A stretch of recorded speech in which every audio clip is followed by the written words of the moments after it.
The morning Coddy refused to leave the dock. Grady Knox thought the dog had caught the scent of a fox, a drifter, maybe a wounded gull tangled in fishing line. Instead, the former Navy SEAL found a woman hiding behind stacked kayaks with a waterproof case clutched to her chest, and fear in her eyes that looked older than the northern summer. Before the week was over, children would get sick. A lake would begin to tell the truth. Powerful people would try to bury it. And a floating clinic built from scrap and stubborn mercy would become the one place the forgotten could still be seen. What time are you watching from? Like, share, and subscribe to K9 and SEAL Stories. And now the story begins. By the time the first clean line of sunrise opened over White Pine Cove, Grady Knox had already been awake for an hour. Habit did that to him. The military no longer dictated his mornings, but his body had never gotten the memo. He moved quietly through the small cedar house at the edge of town, poured coffee into a dented steel mug, and stepped out onto the porch where the air smelled of pine bark, lake water, and weathered wood. It was early June in the Upper Peninsula, that short holy stretch of the year when northern light made everything look honest. The cove below the hill lay still as polished glass, broken only by the slow sway of moored fishing boats and the lazy cry of gulls circling the bait dock. Beside him, Coddy stood alert, lean and still, a dark mahogany shadow with a black mask and old soul eyes that missed nothing. Grady had worked with enough men in combat to know the difference between nervous energy and real instinct. Coddy never wasted movement. If the dog locked onto something, it mattered. That morning, Grady had planned nothing more complicated than checking a damaged walkway at Dock 9 before the tourist traffic thickened. Summer brought money into White Pine Cove, but it also brought carelessness, overloaded boats, drunk visitors, and broken boards that men like Grady were paid to fix before someone got hurt. After leaving the teams, he had settled into a life that made sense to him. Repair work, small rescue jobs, occasional training with the county marine unit, and long days that ended in the kind of silence you had to earn. He didn't miss war. He missed clarity. Up here, he had found a quieter version of it. He loaded a toolbox into the back of the pickup and drove down to the Marina Road, with Coddy riding steady in the passenger seat, facing forward like he understood roots, time, and obligation. The town was only beginning to stir. A bakery truck backed into the alley behind Main Street. A woman in rubber boots watered geraniums outside the bait shop. The windows of the diner were still dark. Grady turned toward the north slips and rolled to a stop near Dock 9, where a stack of rental kayaks sat chained beside a faded sign warning children not to dive from the pilings. He killed the engine. Coddy did not jump out. That was the first odd thing. The second was what he did instead. The dog leaned forward, muscles taut, ears high, eyes fixed hard on the gap between the stacked kayaks and a rack of coiled rope. Grady opened his door and heard the lake tap softly against the posts. "What is it?" he muttered, though he knew Coddy would answer the way he always did, by moving. The dog dropped to the gravel, took 3 silent steps, and stopped dead. No bark, no growl. Just a rigid, mission-ready stillness that made the hair on Grady's arms lift. He followed, boots crunching over grit and shell. At first he saw only canvas, wet wood, and a heap of life jackets. Then a hand. Then the woman. She was sitting on the ground in the narrow strip of shadow behind the kayaks, knees bent, one shoulder pressed to the posts as if she had slid there after using up the last of her strength. She wore dark scrub pants, soaked through at the hem, and a charcoal rain jacket with the zipper half broken. Her hair was dark chestnut, dragged back in a loose knot that had mostly given up during the night. Her face was pale under the summer tan she once might have had, and there was the kind of bruising under her eyes that belonged to someone who had not slept well in a long time. One wrist bore a yellowing mark, not fresh, but not old enough to ignore. Tucked against her chest was a waterproof document case, held the way some people held photographs or infants. Coddy stood 5 feet away and would not move any closer. The woman looked first at the dog, then at Grady. Fear flashed there, but not the kind that asked for mercy. It was the fear of someone calculating how much truth a stranger could safely hear. "If you're calling the police," she said, voice dry and low, "give me 30 seconds to stand up first." Grady studied her. There was no slur in her speech, no smell of alcohol, no performance to the misery. "Wasn't my first thought," he said. "Maybe it should be." She almost smiled at that, but not quite. Coddy lowered his head, sniffed the air again, and glanced toward the lake. Grady had seen that look before when the dog picked up fuel slick, rot, or blood. "You hurt?" he asked. "No." A beat. Not in a way an ambulance fixes. The answer should have sent him back to his truck. He knew better than to get dragged into other people's storms, but there was something in the way she sat there, straight-backed even while exhausted, ashamed of needing help but not willing to beg for it, that reminded him of men he had once pulled from wreckage who were still trying to issue orders through broken teeth. "Name," he said. "Clara Whitlock." "You local?" "Not anymore." Another answer with a story inside it. Grady looked at the case. "What's in there?" Her grip tightened. Enough to make the wrong people nervous.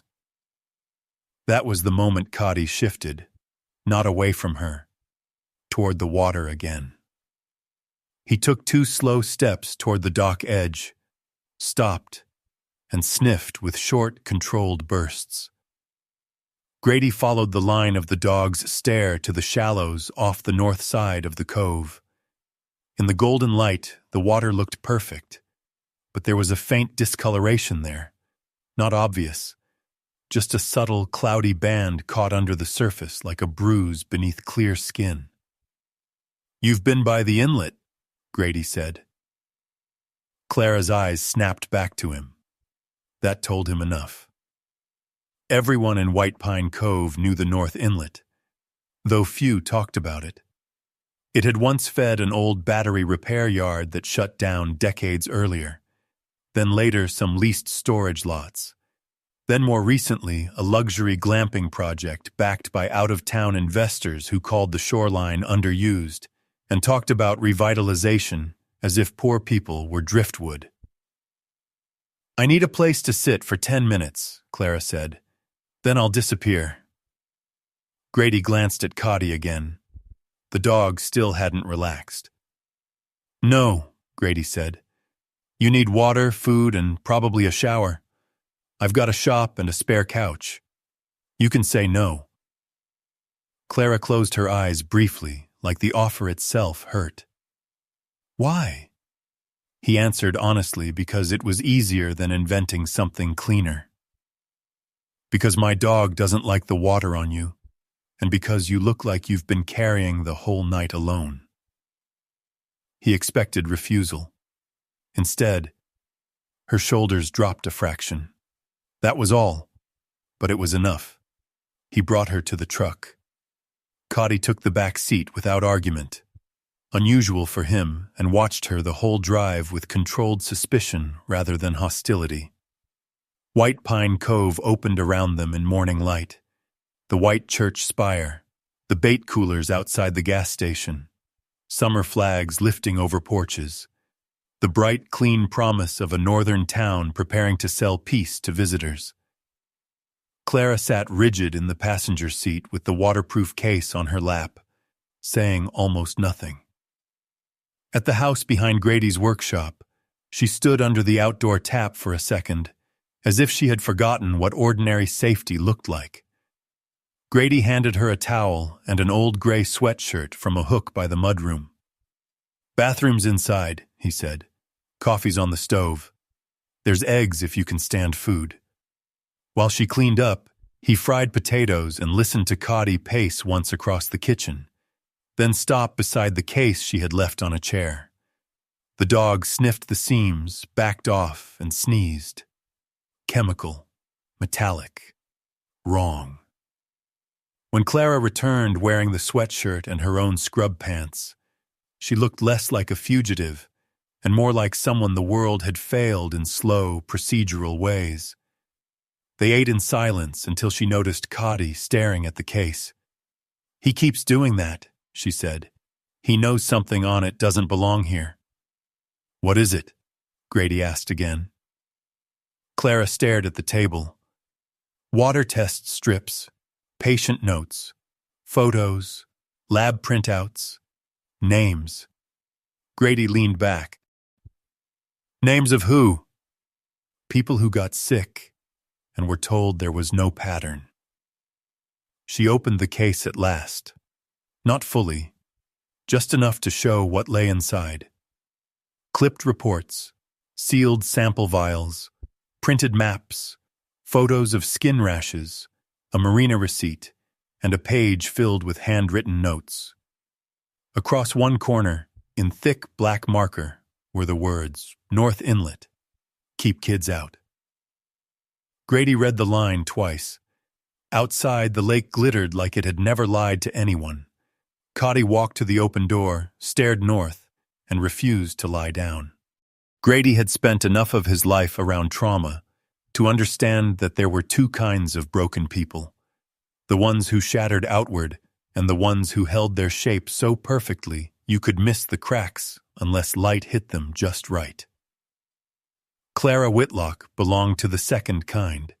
She stayed through breakfast only because Grady insisted she was in no shape to walk back to town, and by noon she was still there because Coddy kept circling the workshop door whenever she drifted too close to leaving. The dog had made his judgment. That carried more weight with Grady than most paperwork ever had. He gave her a folding chair near the open bay where he repaired dock planks and aluminum skiffs, then went back to work while pretending not to notice how carefully she watched every movement, every truck on the road, every stranger who slowed down near the property line. The workshop sat on a rise above the cove, close enough to hear water when the wind shifted. Old cedar shavings sweetened the air. Sunlight came in clean through the big sliding doors.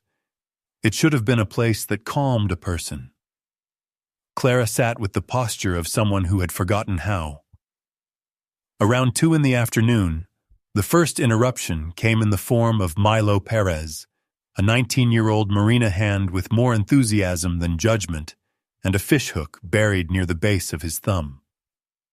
He came up the drive swearing under his breath, saw Clara by the workbench, and hesitated. Grady lifted an eyebrow. "You need help or you want to bleed on my floor?"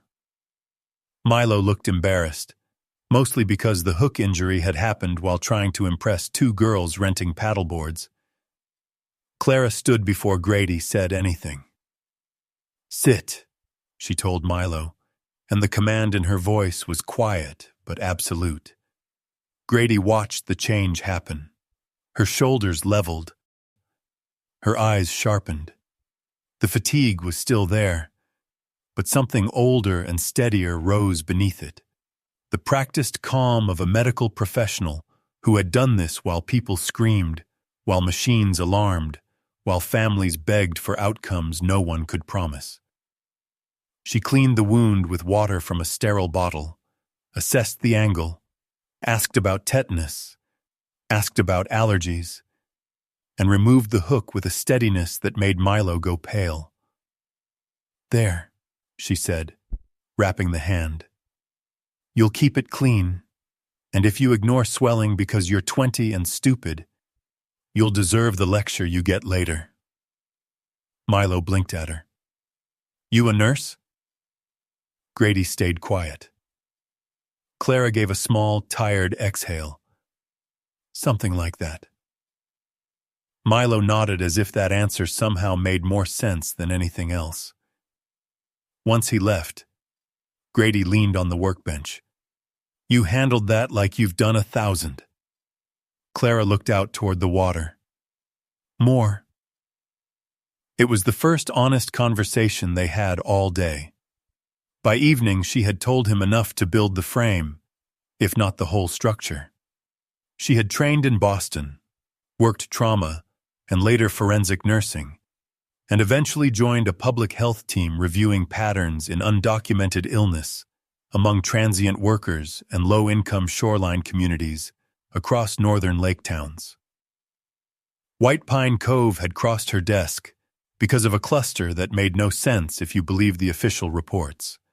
Skin lesions, numb fingertips, chronic nausea, dizziness in children, recurrent respiratory irritation among dock workers, especially around the north side. What turned concern into obsession were the absences, missing intake notes, altered addresses, one warehouse lease buried under a chain of shell companies, and a recurring phrase in internal emails that chilled her when she repeated it aloud. Not actionable pending tourism impact assessment. "Tourism," Grady said flatly. "Meaning money." Clara nodded. "Meaning they wanted certainty before warning anyone.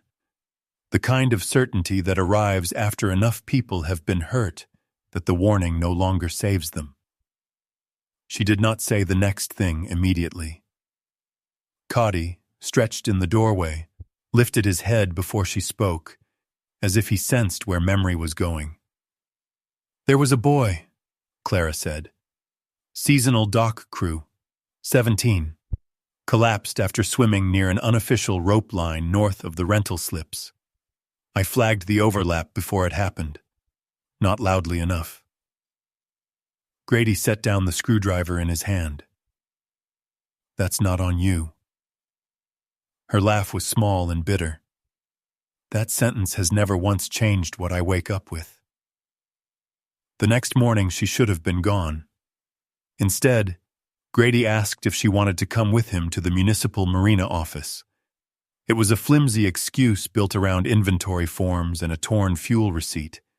But what he really wanted was a second opinion on a few things he had noticed over the past month and dismissed, because dismissing strange things was easier than following them. Coddy hopped into the truck as if the plan had been his. The marina buzzed under bright, early summer sunlight. Families rented kayaks. A bait cooler hummed near the tackle counter. Children ran across the gravel carrying neon life jackets bigger than their torsos. It was the sort of scene brochures were printed for. Clara stepped from the truck, wearing clean navy scrubs Grady had found still boxed in a surplus donation bin from the county fair drive. People noticed. Not because she was loud, but because competence has a shape, and most towns know when it arrives from elsewhere. The marina manager, Walt Fenner, was too busy arguing with a propane delivery man to care about paperwork, which left Clara free to quietly observe. She watched the sun-screened tourists, the dock hands, the workers unloading coolers from a service boat, and the long, thin line of the northern water where it narrowed toward the inlet. Twice, Coddy stopped at separate taps and sniffed without drinking. On the third stop, near a maintenance shed, the dog stiffened so sharply that Grady followed the leash line and found an oily sheen puddled in the gravel runoff after a routine washdown. "You seeing this?" he murmured. Clara crouched. "Not oil," she said after a second. "At least not only oil." She pulled a strip from her pocket case dipped it in the murky runoff, and watched the pad discolor. Her mouth hardened. "Where does this drain?" Walt overheard and barked from across the dock. "Everything drains to the channel, same as always. You taking up marine engineering now?" Clara rose too slowly for it to be casual. "Just asking questions." Walt shrugged and turned away, but not before Grady caught the flicker in the man's face. Recognition. Fear. Something. The day got busier. A little girl sliced her heel on a shell, and Clara cleaned it on a bait bucket lid, while the mother thanked her 3 times. A charter fisherman came in with a blistered palm. A housekeeper from the lakeside motel asked if Clara had anything for recurring rashes on her son's arms, because the clinic in Marquette was booked out again. Every small need had the same shape. People who had learned not to expect much, asking only once, prepared to retreat if the answer looked expensive. Clara gave what she could. Word traveled the way it always did in small towns, faster than trucks and kinder than policy. By late afternoon, a man from the bait shop showed up with a cooler of bottled water for the nurse lady. A retired science teacher named Warren Pike stopped by and mentioned, almost casually, that the North Inlet had once held a battery refurbishing yard that never got a proper federal cleanup because the parent company dissolved, and the town took the tourism route instead of the legal one. "Cheaper to rename an area than to repair it," Warren said. "Now they call it North Shore Preserve if they're fundraising, and the inlet if they're pretending nothing's there." He shuffled off after that, leaving a folded photocopy of an old shoreline map under a tackle catalog. Clara stared at the map as if it were contraband. There, faint but visible, was a drainage trench running from the old yard toward a culvert near the current glamping development backed by Halcyon Shore Ventures. "This is it," she said. Grady looked toward the blue summer horizon, all open water and false innocence. "Then why didn't somebody shut it down?" Clara's answer came quiet. "Because towns don't like truths that cost jobs." That night she stayed for dinner. Not because Grady invited her in any sentimental way, but because they were both too deep in what now sat between them to pretend it was temporary. He grilled whitefish on the porch. Coddy lay under the table, relaxed for the first time since the dock encounter, though every now and then the dog would glance north. Clara ate like someone relearning appetite. In the gold slant of evening, she seemed younger than she had that first morning, though the grief in her didn't move. Grady asked about Boston. She told him about fluorescent hallways, review boards, internal memos dressed up as ethics, and what it felt like to watch people who called themselves professionals choose silence because silence protected careers better than warning strangers. She did not dramatize it. That made it hit harder. "Why come here in person?" he asked. "Because the files started disappearing," she said. "Because one colleague stopped answering.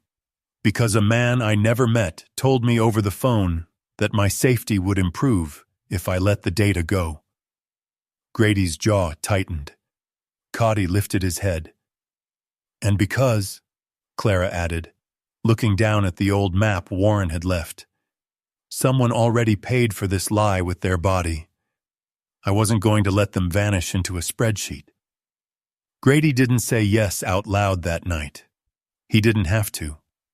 The answer was in the way he cleared space on the workbench for her documents, in the way he set an extra cup beside the coffee pot before bed, and in the way Coddy took up watch by the door like he had accepted new orders. Outside, White Pine Cove glowed under the long northern twilight, all pretty houses and quiet boats and flags moving softly in the warm breeze. Somewhere beyond the visible line, the north water kept its color to itself. For now. The next week changed the rhythm of Grady Knox's life so completely that when he later tried to explain it to himself, he could only think of how quickly normalcy learns to retreat once purpose enters the room. Days became split between paid repair work and the quiet investigation Clara never called an investigation, as if naming it too boldly might summon exactly the kind of attention they were trying to avoid. Mornings began at the workshop with coffee, county weather, and Coddy pacing the open doorway until both humans were moving. By noon, they were usually somewhere along the shoreline. Marina taps, service roads, culverts, old retaining walls, or the back fence line of the newly branded North Shore Preserve, where Halcyon Shore had built a cluster of expensive canvas cabins, cedar saunas, and glass-walled observation decks that sold wilderness to people who liked their danger landscaped. Clara carried sample strips, sterile vials, gloves, and a notebook thick with names. Grady carried tools, bolt cutters, rope, and the kind of presence that suggested trouble would rather choose another yard. Coddy carried whatever it was that made him freeze at the right times and pull in the right directions. On Tuesday, Warren Pike came back with something better than gossip, a photocopied environmental complaint from 12 years earlier, filed by a dock worker who claimed rusted drums had once been buried near the old battery yard when redevelopment rumors began. The complaint had been marked resolved after visual inspection. Visual inspection, Warren repeated with contempt, as if poison asks permission to remain visible. Clara laid the sheet beside her other documents. The dates lined up with a sudden drop in public records tied to shoreline health. Grady read enough to feel anger without fully understanding the bureaucratic choreography. "So they buried the complaint," he said. "Or filed it until it died," Clara answered. Same result. On Wednesday, they borrowed Warren's old John boat and crossed toward the North Inlet under a sky so blue it looked staged.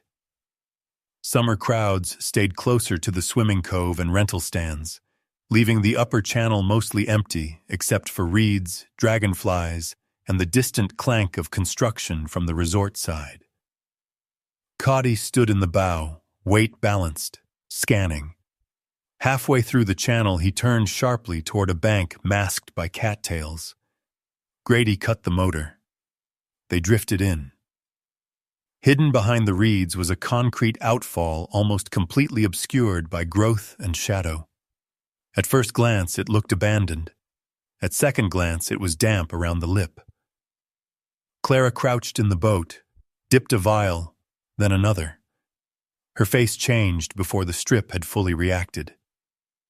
"This isn't random runoff," she said. "This is active." Grady studied the bank above them. Faint tire grooves ran down a service path through the weeds. Not old. "From the preserve?" he asked. Clara followed the path with her eyes. Maybe the preserve, maybe storage lots behind it. Maybe both. Coddy gave a low sound in his throat. Rare, restrained, not aggression so much as warning. Grady turned. A drone hovered 50 yards off, small and silver against the sky. Whoever operated it wasn't hiding. They wanted to be seen watching. By the time they got back to shore, Clara's hands were too steady. That was how Grady knew she was scared. Panic trembles.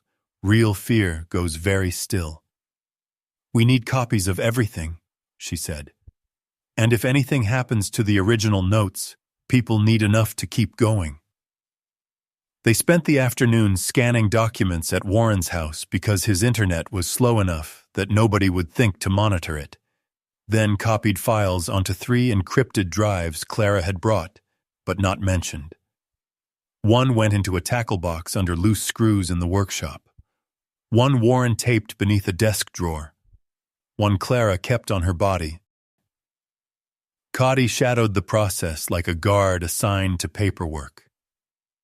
That night, while Grady grilled venison on the back deck, Clara finally told him the part she had been circling since the first day. The 17-year-old seasonal worker wasn't just a case file. His name was Liam Dorsey. He had volunteered at a church food pantry where Clara was collecting unrelated health questionnaires. He made jokes while filling out the form. He liked welding, wanted to buy his mother a better truck someday, and had mentioned numbness in his fingers after shifts near the North Slips.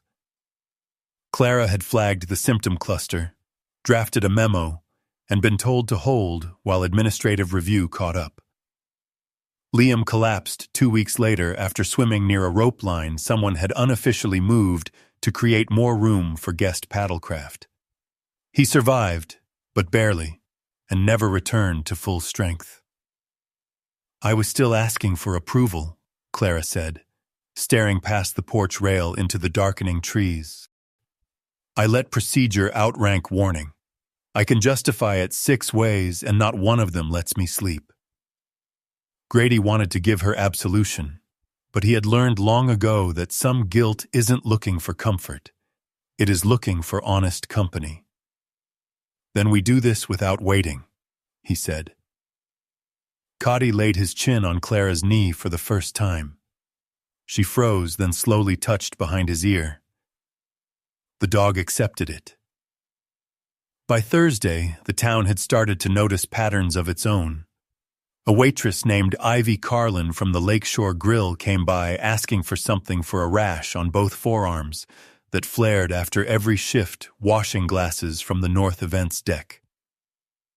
2 landscaping workers from the resort asked about recurring headaches. A house painter who serviced lakefront rentals described dizziness whenever he filled pressure tanks from a maintenance spigot near the preserve. None of it proved causation on its own. Together it built a shape Clara recognized from public health nightmares, a low-income exposure pattern scattered just enough to be dismissed if nobody bothered to connect it. She began using Grady's workshop as an informal triage point in the afternoons. Not a clinic, just a shaded table, bandages, bottled water, antihistamine packets, gloves, gauze, and someone willing to listen without billing by the quarter hour. The irony was not lost on either of them. In trying to document harm, they were already being turned into the only accessible help some people had. The real trouble arrived Friday. Grady returned from hauling cedar posts to find the workshop side door pried open. Nothing expensive had been taken. Power tools sat untouched. Cash in a chipped ceramic jar remained on the shelf. What was missing was Clara's notebook containing handwritten names, dates, symptoms, and cross-references to work sites. The copies were safe. The originals were gone. Clara stood in the center of the room with a face so emptied of expression that Grady crossed to her before speaking. "They didn't get the drives," he said. She nodded once. "They wanted me to know they could reach the room." Coddy moved to the rear fence and began sniffing a broken board. Stuck on a splinter was a thin shred of blue industrial glove. Grady bagged it. Boot prints led toward the road, but disappeared in gravel. "Police?" he asked. Clara laughed without humor. "And tell them what? That someone stole notes on illnesses the town already pretends aren't linked?" Still, Grady called one person he trusted more than official channels. Deputy Lena Sutter, County Marine Patrol Liaison, former Coast Guard, practical enough to smell politics without getting romantic about justice. Lena came after dark in plain clothes, took one look at the forced door, then at Clara's case files laid out on the table. She did not promise miracles. She did say, if somebody risked breaking in for paper, the paper scares them. Then she looked at Grady. "You're in it now." He answered with the same blunt calm he had once used in planning rooms overseas. Been in it since the dog stopped at Dock 9.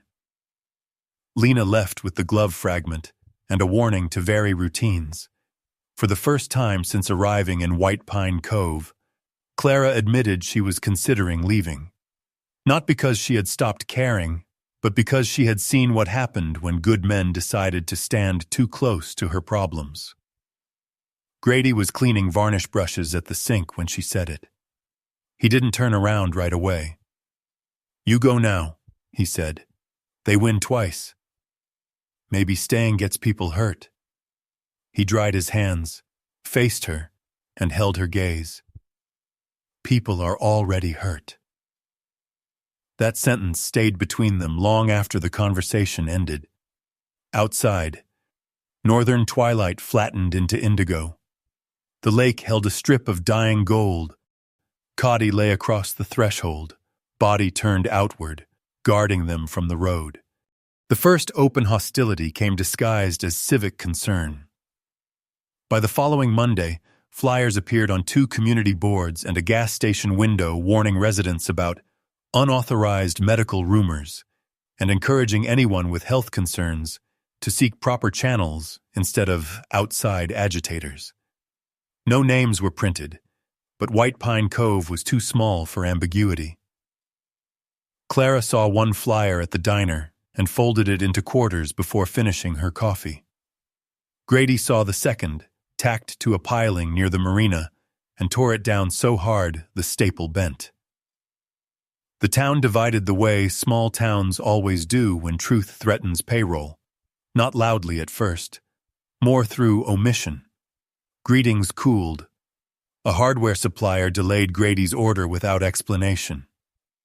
Walt Fenner at the marina stopped waving. 2 charter captains who had once hired Grady to inspect their dock ladders suddenly found cheaper help. Yet the opposite was happening underneath. A motel housekeeper left antiseptic wipes in a paper bag outside the workshop door.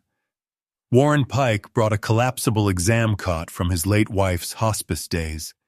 A church volunteer dropped off cases of bottled water and refused to say who paid for them. Fear and decency began running in parallel, each testing which would endure longer. Clara kept working anyway. She spent mornings documenting patient stories off the record and afternoons helping Grady establish a cleaner, more organized first aid station under the workshop awning. She used painter's tape and marker to label bins. Wound care, rash relief, heat stress, safe water, follow-up. The simple order of it seemed to steady her. "You make a field station out of chaos too easily," Grady said one afternoon. Clara tightened the lid on a supply tote. "Hospitals taught me how institutions fail. Fieldwork taught me what to do after." Coddy approved the new setup immediately, as though he recognized a defended position.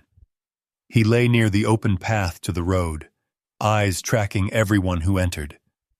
Some of those visitors came for help, some for information, some for a closer look at the woman town gossip had started calling the lake nurse. One of them was Ivy Carlin, the waitress, who returned with her younger brother Noah, a seasonal grounds worker at the preserve. Noah had been hiding hand tremors because losing the job meant losing rent money. Clara checked him carefully, asked about water sources, and took notes while Grady leaned against a post, pretending not to study the fear in the kid's face.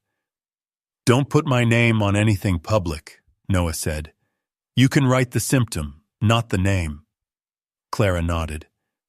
"I write what protects you first."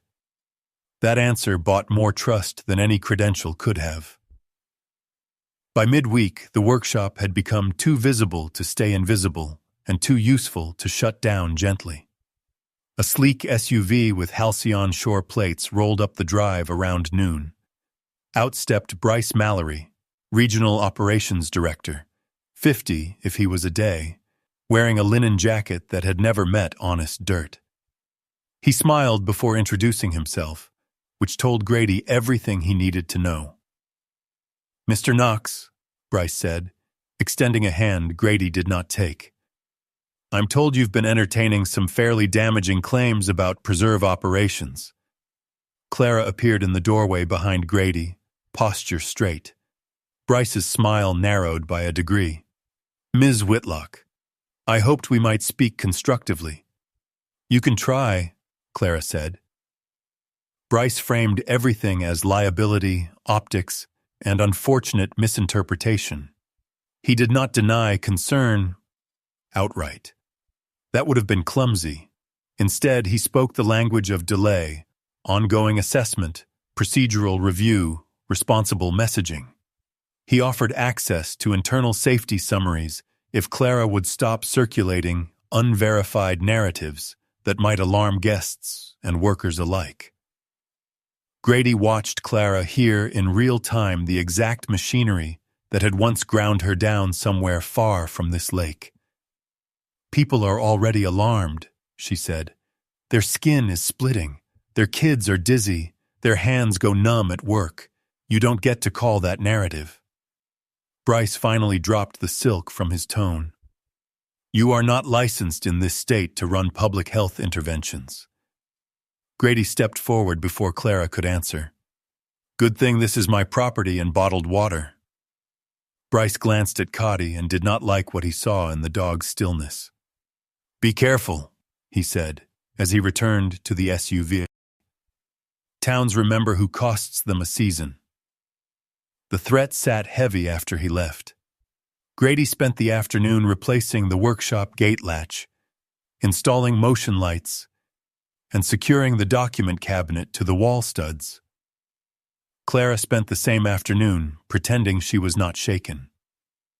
That pretense failed near sunset, when she found herself staring too long at the lake from the porch. I should go, she said quietly. Again with that, Grady answered, tightening the last screw on the motion sensor. Because it's true. Because it's familiar. She turned on him then, anger surfacing because fear had finally found a voice. You think I don't know what happens to people who stand next to me when I refuse to back down? Grady rose slowly. He did not raise his voice. He never had to. I think you're used to institutions teaching you your presence is the hazard. That doesn't make it fact. She looked away first, which in some people would have signaled surrender. In Clara, it signaled pain too old to hide elegantly. The next day proved Grady's point in the cruelest way possible. He was replacing loose planks on an aging side dock near the North Service lane when Coddy, who had been healing quietly, suddenly lunged hard enough to jerk the lead from Grady's wrist. For one impossible half-second, Grady thought the dog had broken command for no reason. Then he heard the crack. The plank directly under his next intended step sheared downward where someone had sawn nearly through the support beam from beneath. Grady shifted back on instinct. Coddy slammed sideways into his thigh, driving him clear. The dog took the hit meant for him. A rusted bracket hidden under the collapsing board sliced deep into Coddy's shoulder as the animal twisted and fell. The sound Grady made was not a word. It was something older. He dropped to both knees in splintered wood and caught Coddy before the dog hit the water. Blood spread fast across mahogany fur. Clara! He roared, already pressing his hand above the wound. She was there in seconds, medical kit open before she skidded to a stop. Her face changed once she saw it was Coddy. She knelt hard on the dock without feeling the impact. Pressure. Higher. Grady obeyed. Coddy trembled once, then locked onto Grady's face with those fierce amber eyes, not panicked, just hurt and stubborn.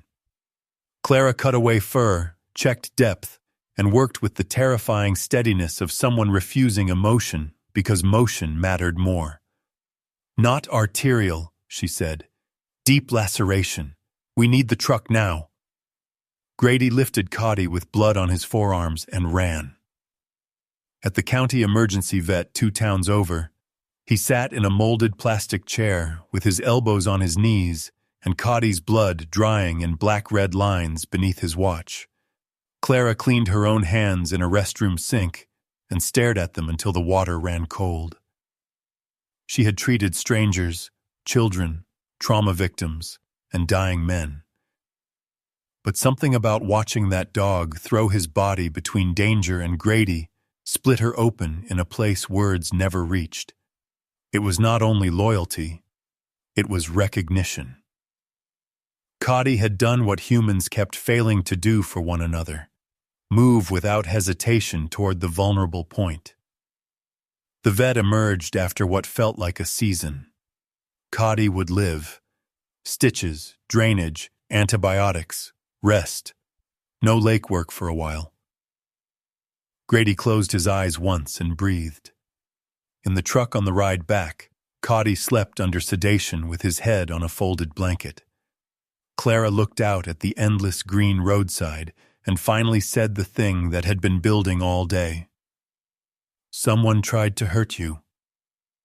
Grady kept his hands steady on the wheel. "Someone made a bad assumption about who the dog follows." She shook her head. "This is what happens.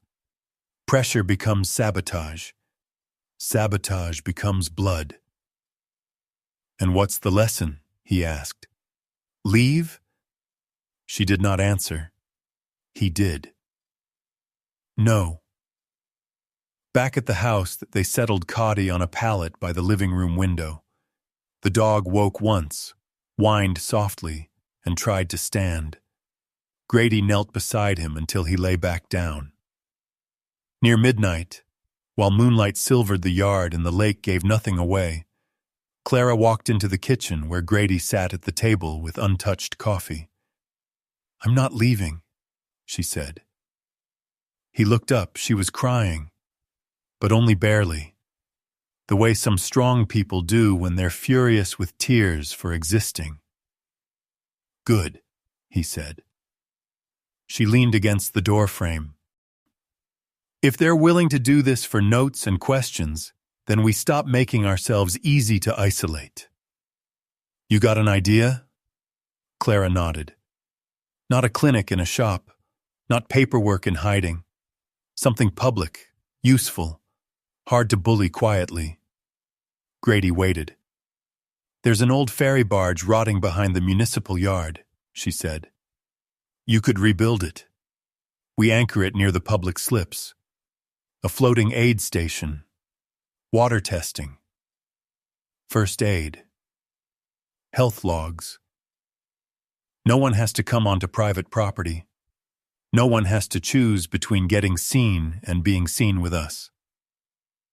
Grady thought of the barge, of labor, of permits, of eyes on them from every window in town. Then he thought of Coddy bleeding on the dock because evil preferred hidden angles. "Then we build it where everyone can look," he said. By the time Coddy's stitches came out, the floating station had stopped sounding like a desperate idea and started behaving like destiny. White Pine Cove owned an old aluminum ferry platform that had once carried maintenance crews and lawn tractors across a narrow channel before tourism money made quaint kayaks more attractive than practical infrastructure. It had sat for years behind the municipal storage yard, half forgotten under torn tarps and bird droppings, listed in county records as decommissioned, but not yet disposed of because nobody had time to auction out rust.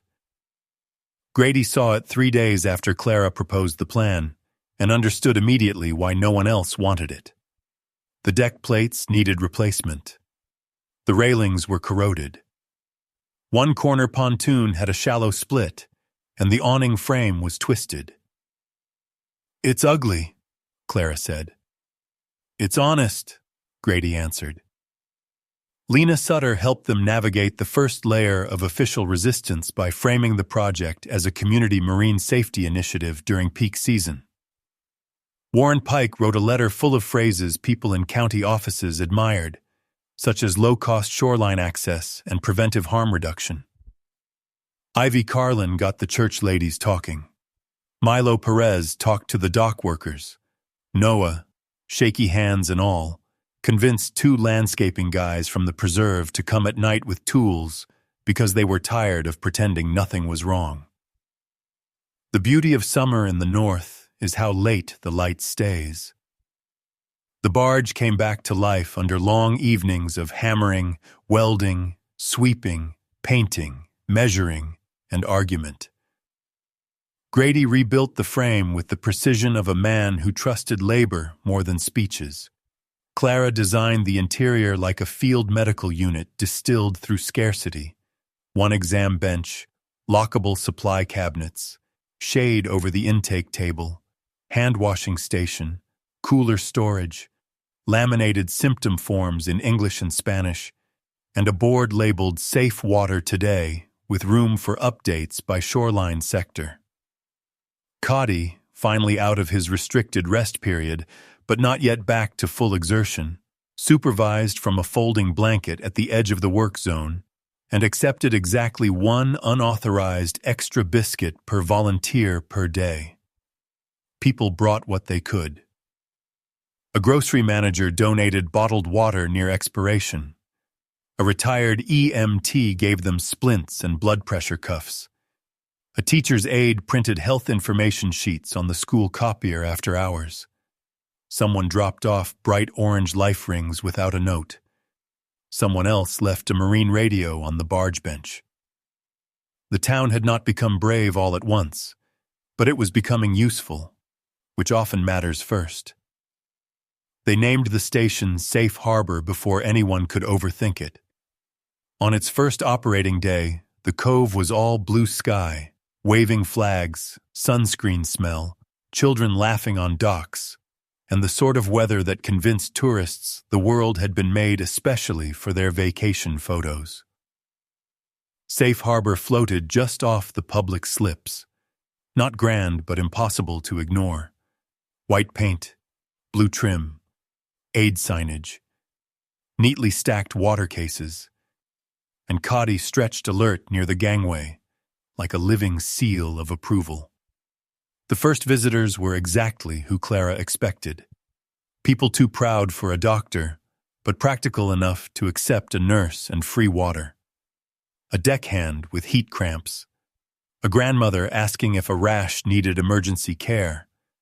A motel dishwasher with cracked hands and recurring dizziness. Then came the people she had hoped for but barely dared predict. Workers from the resort maintenance side who asked if symptoms could be recorded without names. Mothers worried about children who complained of tingling after swimming near the North Reeds. Fishermen who had seen dead baitfish collecting where no current should trap them. Grady handled crowd flow, radio checks, and minor rescues. Clara handled medicine. Together they created a rhythm that felt so natural. It was frightening to remember how recently neither had imagined standing in the same place for any shared purpose. Safe Harbor moved them out of secrecy and into service. That made the opposition sharper, too. Halcyon Shore's local team tried to counter by sending out cheerful social posts about water quality stewardship and eco-luxury trust. The mayor's office issued a carefully worded statement welcoming community initiative while cautioning against unfounded speculation. Bryce Mallory returned in person only once, saw the line forming near Safe Harbor, and decided optics were no longer on his side. He shifted strategy.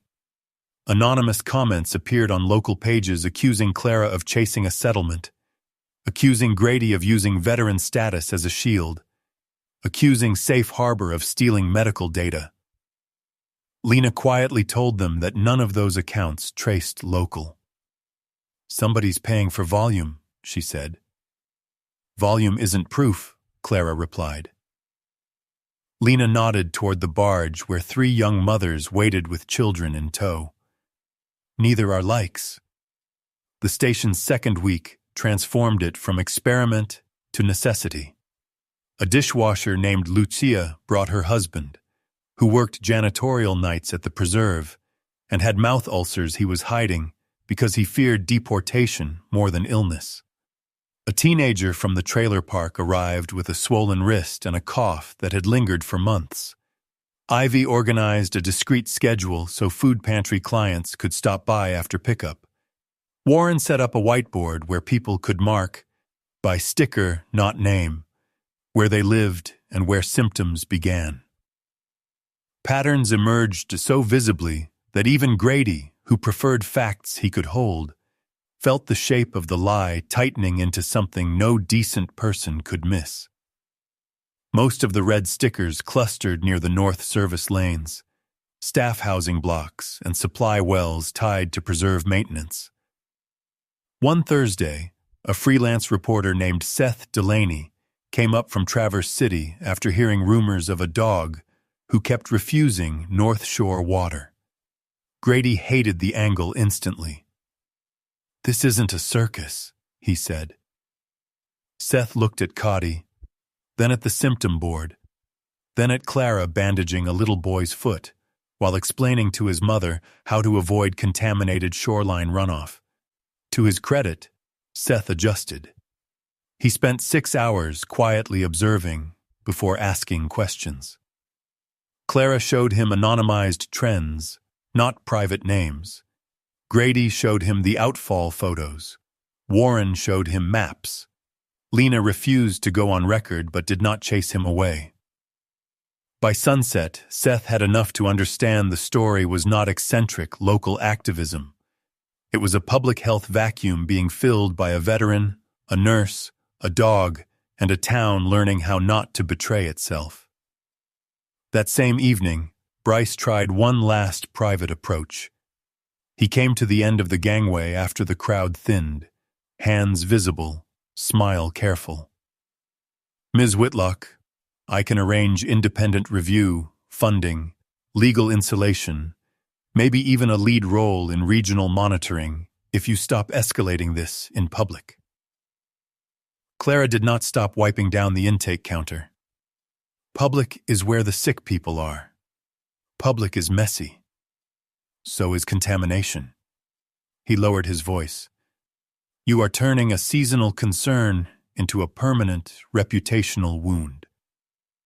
Clara looked at him then, fully, with a stillness that owed more to exhaustion than anger. Children got numb fingers. Workers drank from bad taps. Men hid rashes because rent was due. Women stood in line here because the clinic would not see them this month. The wound exists whether or not your marketing team photographs around it. Bryce glanced at Grady, who stood beside Coddy near the radio bench, broad-shouldered and unreadable in the late light. You're making a mistake, he said at last. No, Clara answered. I made that mistake already, in another place when I waited for permission. By the third week, Safe Harbor was no longer just aid. It was evidence in motion. Clara built a ledger of trends. Seth ran a careful piece online titled Quiet Summer, Hidden Exposure. It didn't explode nationally, but it spread through the county fast enough that 2 university environmental science grad students volunteered to review water patterns independently. A church youth group painted fresh signs directing visitors to safe swimming sectors. The county reluctantly set temporary no-swim advisories around 2 narrow stretches without naming cause. It was progress, but fragile progress. The resort still operated. The preserve still denied systemic risk. And then, 3 days before the annual regatta, Coddy began pacing the north edge of Safe Harbor every time the breeze came in from the inlet. On the 4th pass, he stopped, braced, and stared toward the public beach line outside the official caution zone. Grady stepped beside him. Even before Clara came over with a test strip, he knew something had shifted. A thin lace of foam drifted across the sunlit surface, too pale to alarm tourists, too wrong for clean water. Clara tested it. The color change came fast. Her face drained. "If that plume moves during the regatta," she said, "we're not talking about workers anymore. We're talking about everyone in the water." Around them, the town prepared banners, boat entries, lemonade stands, and children's races. Summer music drifted over the cove. Safe harbor floated in bright, innocent light, while danger crept just beneath what the visitors would soon call beautiful. The day before the regatta dawned so perfect it felt hostile. Blue sky, low wind, 68 degrees by 8 in the morning, and the whole of White Pine Cove already in motion, preparing for the event that defined the town's summer calendar. Folding chairs appeared along the waterfront. Vendors wheeled in coolers. Church volunteers strung bunting between light poles. The preserve launched rented paddleboards for photo packages advertised as Serenity under sail. If a person wanted to choose denial, nature had given them every visual excuse. Safe harbor opened before 7. Clara checked stock, clipped fresh forms to the intake boards, and taped updated hazard notes along the railings. Grady ran radio tests with Lena. Coddy paced the north side of the barge with a focus so intense that people gave him space without being asked. "He's been like that since yesterday," Milo said, carrying a crate of bottled water down the gangway. "Trust him," Grady replied. That was not sentiment. It was operational doctrine. By mid-morning, a slow stream of workers and locals passed through with the now familiar combination of practical needs and guarded disclosures. A line cook from the lakeside grill described metallic-smelling water in a hose used near the outdoor wash station. A preserve housekeeper admitted several guests had complained of strange skin irritation after using a private cove sauna followed by a cold water plunge. A maintenance subcontractor, sweating through his shirt, leaned in only after looking over both shoulders and said 2 underground holding tanks on the North Service lot had been pumped overnight before dawn by trucks without company logos. Clara wrote fast. Grady called Seth. Lena quietly requested county environmental presence and was quietly told none could be dispatched before Monday. Monday might as well have been winter. Around noon, a woman arrived carrying a girl of maybe 8, whose lips were pale and whose eyes looked dazed. The mother said the child had been playing near the public shallows west of the warning markers, had swallowed some water, and then started vomiting in the parking lot. Clara got the girl cooled, rehydrated, and stable enough to transport. But the episode changed the air. Parents who had ignored advisory notes started asking questions. Questions made managers nervous. Nervous managers made phone calls. Within an hour, a town administrator appeared at the dock in a pressed polo shirt, asking Grady to keep language measured until official guidance could be coordinated.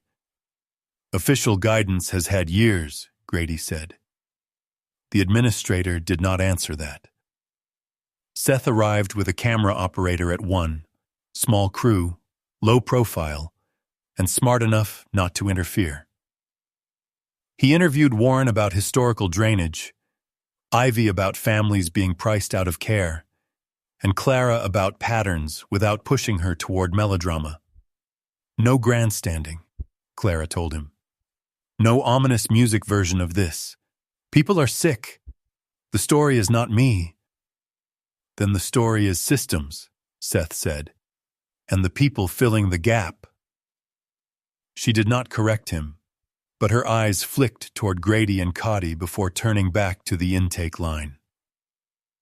At 3 that afternoon, Bryce Mallory made his final play.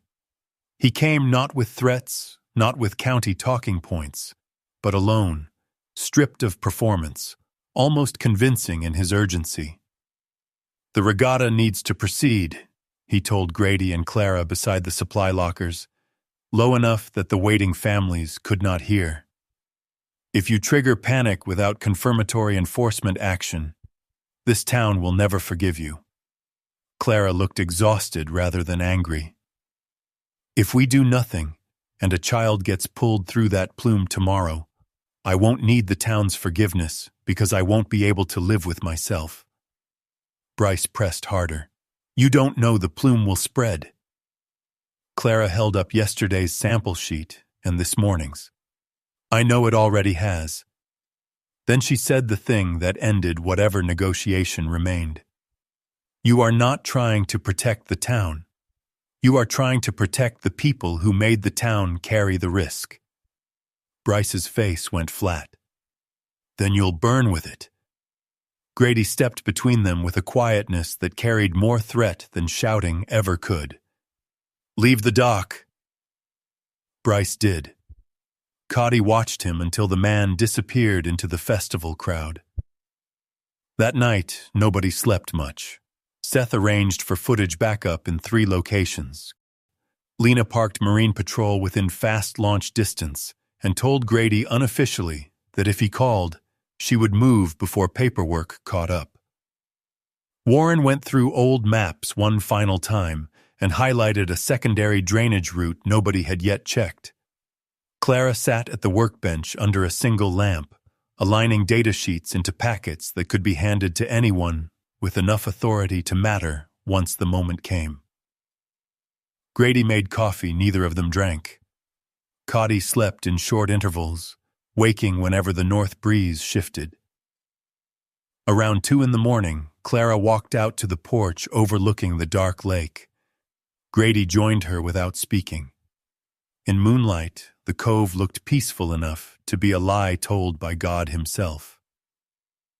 If tomorrow goes bad, she said, I want you to know I never meant for your life to be pulled into this. Grady rested his hands on the porch rail. My life got pulled into it when the dog said so.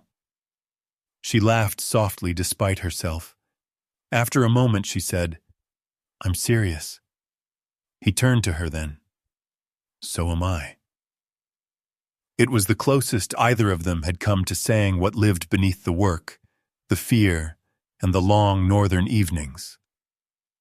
Neither pushed further. They did not need romance to understand devotion. Morning came in gold. Regatta day arrived with marching band brass, booth tents, children in bright life jackets, and enough smiling families to make disaster feel almost impossible. Safe Harbor opened before the first racing skiffs launched. Lena's patrol boat idled farther out than usual. Seth's camera crew dispersed separately through the waterfront. Warren stationed himself near the old public beach access with binoculars and a cell phone. Ivy worked a coffee stand, but had been instructed to watch the west shallows. Grady moved through pre-launch checks with Coddy at heel, every nerve tuned. At 10:17, just as the first youth sail demonstration began, Coddy broke his stare from the north line and whipped toward the west beach. Not random, not curious, a full-body, target-acquired pivot. Then he ran. Grady went after him without a word. People shouted as the Malinois shot through the festival crowd, past strollers and folding chairs, straight toward the cordoned gap between the public beach and the private access path, leading behind the preserve's event deck. Clara saw it too and followed with the trauma bag. Coddy hit the shoreline, veered left around a stack of rental floats, and stopped at the water's edge, barking now, sharp, repeated, commanding barks that cut through music and crowd noise alike. A little girl in a yellow rash guard was waist-deep 50 yards out, stumbling in the shallows beyond where she should have been, reaching for a pink inflatable ring drifting toward the current seam that fed from the hidden north outflow. Her mother was screaming from shore. The child wasn't responding. Grady dropped boots, radio, and overshirt in one fluid motion and plunged in. The crowd froze into that terrible silence groups make when entertainment turns to emergency. Clara took over the shoreline instantly, directing bystanders back, ordering a clear path, sending Milo for the oxygen kit. Seth's camera stayed rolling, not on faces first, but on the water, on the foam, on the discolored seam threading like a pale vein through the bright surface. Coddy paced at the edge, barking every time the current shifted toward the child. Grady reached the girl just as she slipped under. He came up with her across one forearm and powered back through waist-deep pull while Coddy ran the shoreline parallel, eyes locked. Once ashore, Clara moved with battlefield economy. Airway, breathing, pulse, recovery position, wipe vomit, oxygen, reassess. The girl coughed water and cried. The crowd exhaled in one body. Then Warren Pike shouted from farther up the bank, voice cracking with age and urgency. "The pipe! The pipe is flowing!" Heads turned. From the preserve-side culvert beyond the reeds, a visible stream of cloudy discharge had intensified, spreading into the public shallows under full daylight, in front of half the town, and Seth Delaney's live camera feed. Bryce Mallory appeared near the event deck, face white beneath his tan. Too late. No one needed persuasion now. Parents grabbed children from the water. Seth's crew caught the outfall. The crowd, Clara holding the rescued child, Grady soaked to the waist, Coddy rigid on the shoreline like an accusation made flesh. Lena's patrol boat cut across the cove at speed and marked the danger zone with emergency sirens blaring. What followed moved faster than any memo ever had. Seth aired live statements from Clara backed by data packets already duplicated. Warren displayed the historic maps. Noah, shaking but brave, went on camera anonymously to describe maintenance well use. Ivy identified patterns among food service staff. Lena formally requested state environmental response over open channel, where every scanner enthusiast in 3 counties could hear it. People who had spent weeks choosing silence realized silence no longer offered safety. By afternoon, the regatta was canceled, the preserve was under emergency restriction, and county officials who had not returned calls all month were suddenly driving north with their hazard vests in the back seat. Safe Harbor did not close. It doubled in importance. Families lined up for clean water, symptom checks, transport advice, and the one thing institutions always underestimate until it is gone: plain-spoken trust. Clara moved for 11 straight hours. Grady ran logistics and rescue coordination. Coddy, exhausted but indefatigable, remained by the gangway greeting each frightened child with the calm steadiness of a creature who had known before everyone else that danger had been there all along. Late that night, after media trucks arrived and the last of the official vehicles finally clogged the shoreline road, Grady stood beside the now quiet water and looked at the reflection of hazard lights flashing red across the cove.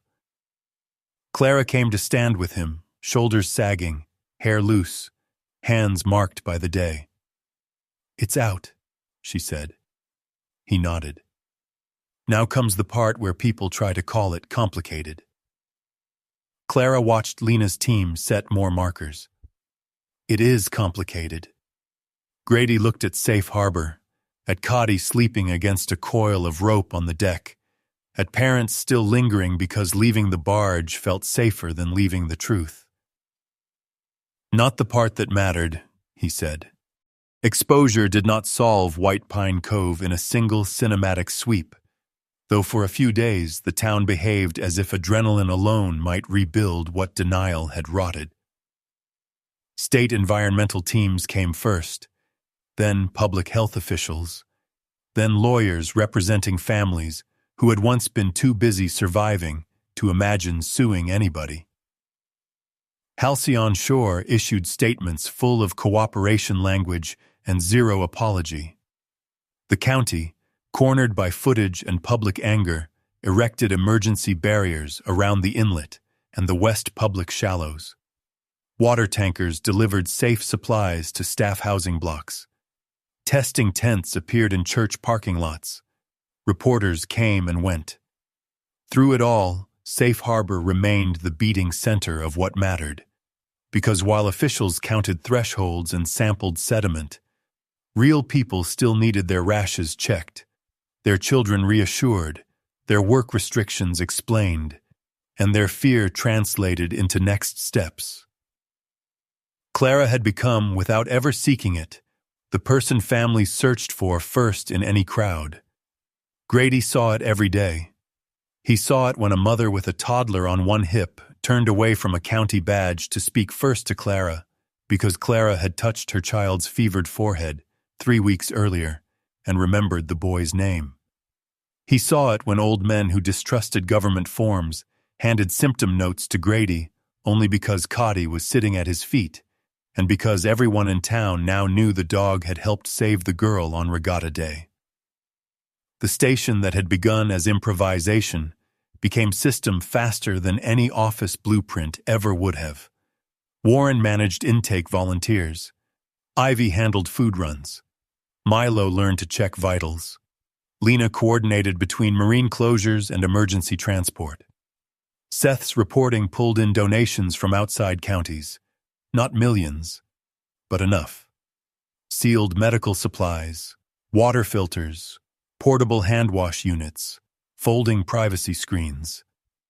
The greatest change came not in the official response, but in the moral posture of the town. People stopped whispering Clara's name and started saying it aloud with gratitude. Men who had chosen silence out of fear now chose testimony out of fatigue. Noah Perez, hands steadier on some days now that he was off the North Maintenance Line, signed an affidavit about overnight pump trucks. 2 preserve housekeepers described being told not to log water discoloration complaints unless guests demanded refunds. A former yard contractor recalled burying drums years earlier under orders from a supervisor who insisted the records would show removal. White Pine Cove had not become noble. It had become tired of paying other people's profits with its own bodies. In the weeks after the regatta, Grady and Clara barely had time to think about themselves, except in fragments. A shared cup of coffee at dawn. A meal eaten standing up. The way Coddy chose to sleep across both their boots if they happened to sit long enough on the same patch of deck. Yet something quieter and more durable was forming under the labor. Grady understood now that Clara's instinct to flee had not been personal rejection, but history. Clara understood that Grady's silence was not distance, but the way certain men spoke care, through structure, action, presence, and unglamorous reliability. One evening, long after the 3rd round of state sampling had confirmed dangerous contaminant levels in multiple connected runoff paths, Grady took Clara up the hill to the old workshop porch, where this had truly begun. The cove below them looked wounded but beautiful, all caution buoys and sunset. Coddy lay at their feet with the contented fatigue of a soldier between missions. "I thought if the truth came out," Clara said, staring at the water, "I'd feel lighter." Grady handed her a mug. "You don't?" She considered. "Different. Like I set down one weight and picked up another." "Responsibility?" "Belonging," she said, and the words surprised them both. That was what White Pine Cove had become despite everything. Not merely a case, not a redemption project, but a place where the work she did had roots and names and weather and consequence. The state would oversee cleanup. Lawsuits would grind forward. Halcyon Shore's executives would hire language to spread blame across time. But none of that answered the practical question already growing in Clara's mind. What happened after the emergency crews left? The poor would still be poor. Seasonal workers would still struggle to get appointments. parents would still choose between wages and waiting rooms. Safe Harbor had revealed a hole bigger than the contamination. It had revealed how many people had been living just outside the reach of care, even before the water turned visibly wrong. The idea came, as many true ideas do, when everyone was too tired to posture. It was Warren who said it first. "The barge can't be winter," he muttered over ledgers one evening. "People will still need somebody in November." Grady looked toward his workshop lot. Clara looked toward the empty parcel beside the municipal boathouse, unused except for snowplow storage and one dying row of lilacs. Lena, who had stopped by for radio batteries, said, "If a request for a community response center landed on the county desk with enough signatures and enough proof of need, I know at least 2 commissioners who'd rather stand with it than against it right now." And that was how the next impossible thing began. Not with fanfare, with pencil notes, county forms, donated lumber, and the kind of stubborn local coalition people later romanticize because they forget how much sweeping, measuring, arguing, and carrying it actually required. Seth's coverage drew attention. A regional nonprofit offered matching funds if the town provided labor. Grady turned his workshop crew, Milo, Noah, and every willing carpenter into a build team. Clara drafted service plans, seasonal field intake, year-round nurse-led care coordination, transport referrals, water safety education, crisis triage, multilingual outreach. Ivy bullied the church kitchen into feeding volunteers. Warren produced historical photos proving the parcel had once held a fish cleaning shed and was therefore structurally feasible for light redevelopment. Even the mayor, sensing survival in public humility, backed the permit. Through all of it, Coddy became the unofficial emblem of the effort. Not mascot, too trivial. Marker. Children drew him on thank-you cards. A local sign painter offered a wooden profile silhouette for the entrance.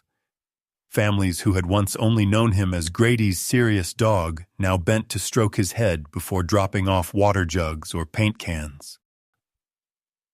The dog accepted each gesture with grave professionalism. He had no idea he had become legend.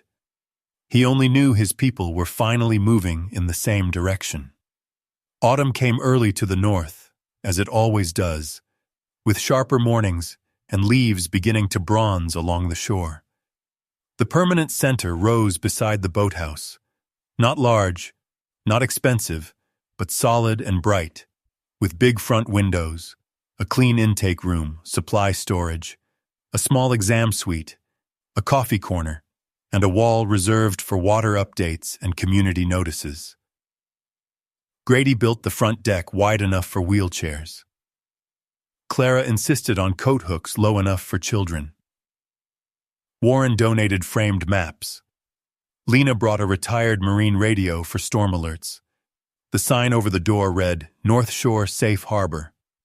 Underneath, in smaller letters someone added later without asking permission, were the words, "Healing happens here." On the day they opened, the lake was clear with cold light, stripped of summer's innocence but not of beauty. Families came carrying casseroles, clipboards, questions, and gratitude. The little girl from Regatta Day arrived with her mother and placed a crayon drawing of Grady, Clara, and Coddy beside the front desk. In the picture, the dog was too large, the center too colorful, the lake bright blue. It was inaccurate in all the ways that mattered least. Clara pinned it to the wall. When the formal remarks ended and the county photographer finally stopped asking people to look joyful on command, Grady found Clara standing alone for a moment in the doorway between the intake room and the window overlooking the cove. "You stayed," he said. It was not much of a sentence, but it held everything from Dock 9 to this room. Clara smiled, tired and real. "Your dog made that difficult to avoid." Grady glanced toward Coddy, who was lying under the welcome bench while two children whispered to him about whether heroes liked biscuits. He's opinionated. Clara turned back to the room. The volunteers, the mothers, the old men filling forms for the first time without shame. The wall of notices in 2 languages. The clean bottled water station. The open door. Maybe that was God's version of a push, she said softly. Grady looked out at the northern light on the lake, at hazard buoys still marking the ongoing cleanup zone beyond the cove, at the good that had been built not after suffering disappeared, but right through it. Maybe, he answered. They did not need to define what they had become to one another that day. Some things were stronger left in action. She remained. He built. They served. Coddy kept watch. And White Pine Cove, which had once been asked to swallow poison in exchange for summer profit, began learning the slower and holier task of healing in public. Sometimes God does not send change through thunder. Sometimes God sends it through a quiet act of mercy, a dog that will not walk away, a stranger who chooses courage, or one person who refuses to stay silent when silence would be easier. In everyday life, miracles often look like persistence, compassion, and the strength to protect people who cannot protect themselves. If this story touched your heart, please share it with someone who needs hope. Comment with where you are watching from, and subscribe to K9 and SEAL Stories for more powerful journeys. May God bless you, protect your family, and guide your steps with peace.